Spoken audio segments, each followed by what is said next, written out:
Yo soy un sobreviviente del Holocausto. Tenía la edad de 10 años cuando las tropas alemanes nazis nos invadieron en Francia. Lo que quisiera yo agradecer al señor John por haber retomado nuestra historia para que todo que suscitó tanto intereses entre mis nietas y veo en todas las juventudes del mundo, para que jamás permitan que eso vuelva a suceder, no nada más para los judíos, sino para cualquier pueblo del mundo, que no haya jamás, pero jamás, nunca, semejante injusticia. Muchas gracias.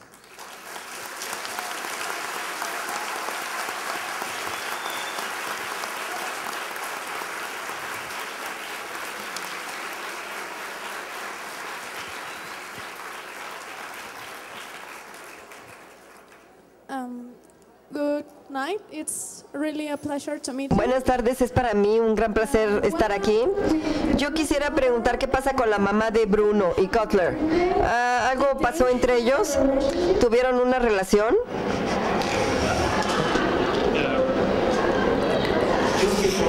Bueno, antes de contestar eso, quisiera decir que en los últimos años que la he pasado viajando por todo el mundo, uno de los grandes privilegios que yo he tenido es conocer a personas que son sobrevivientes del Holocausto y haber podido hablar con ellos y escuchar sus historias.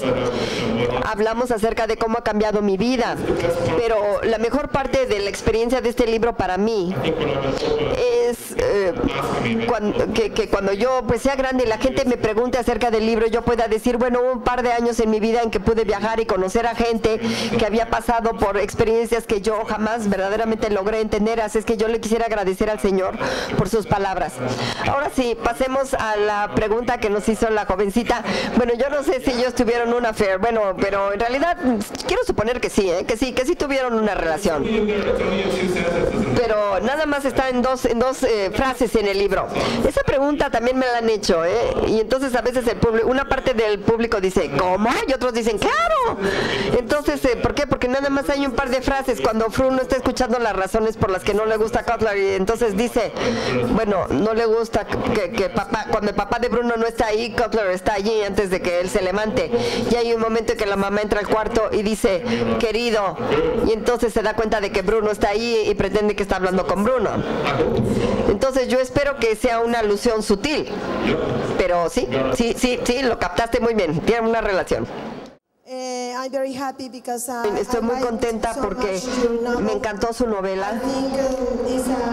Yo pienso que es un mensaje muy claro, un ejemplo muy claro de los errores que se pueden cometer, y me parece que todo el mundo puede seguir aprendiendo de cosas como las que usted narra en su libro. Por un lado estoy muy feliz, aunque debo de reconocer que su historia es una historia muy muy triste, pero es una muy buena novela. Muchas gracias.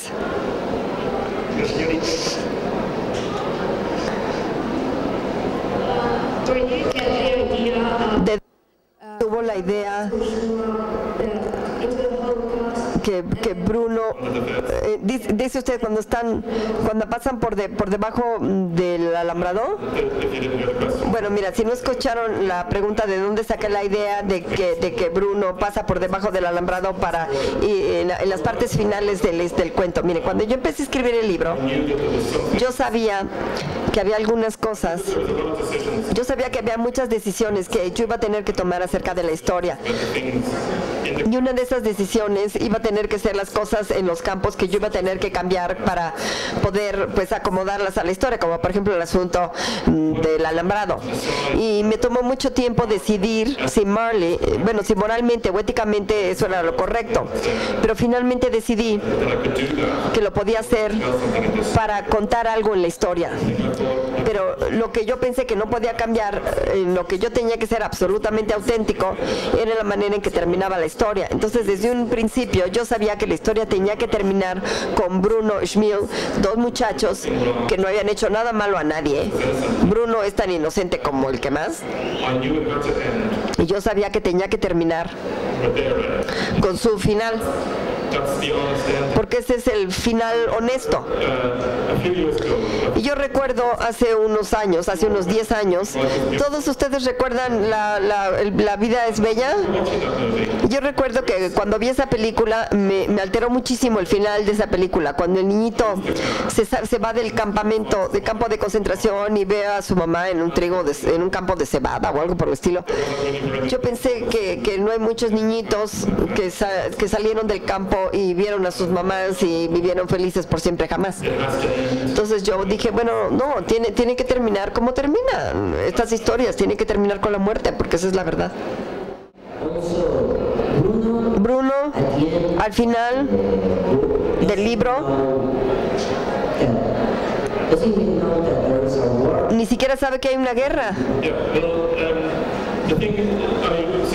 Bueno, a veces Bruno lo critican por ser demasiado ingenuo y no saber qué es lo que está pasando.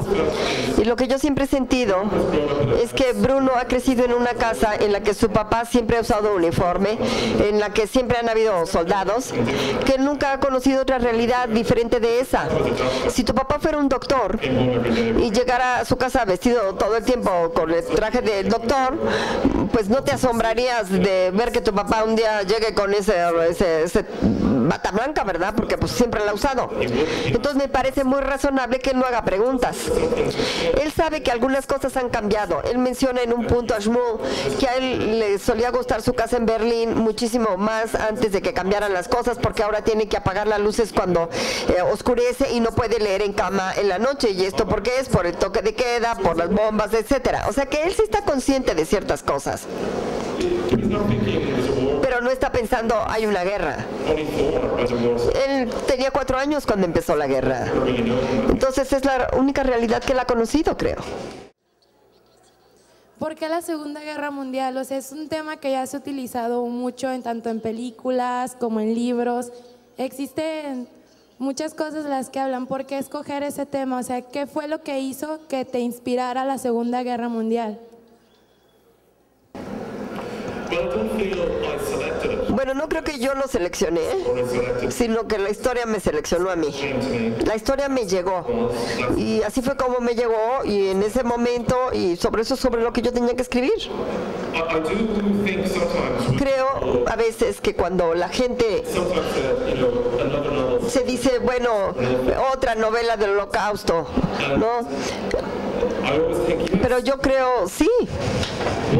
¿Por qué no? ¿Por qué no? Debiera haber una cada semana, ¿no? Cuando uno va al cine a ver una película romántica, no decimos, hay otra película romántica. La aceptamos, está allí.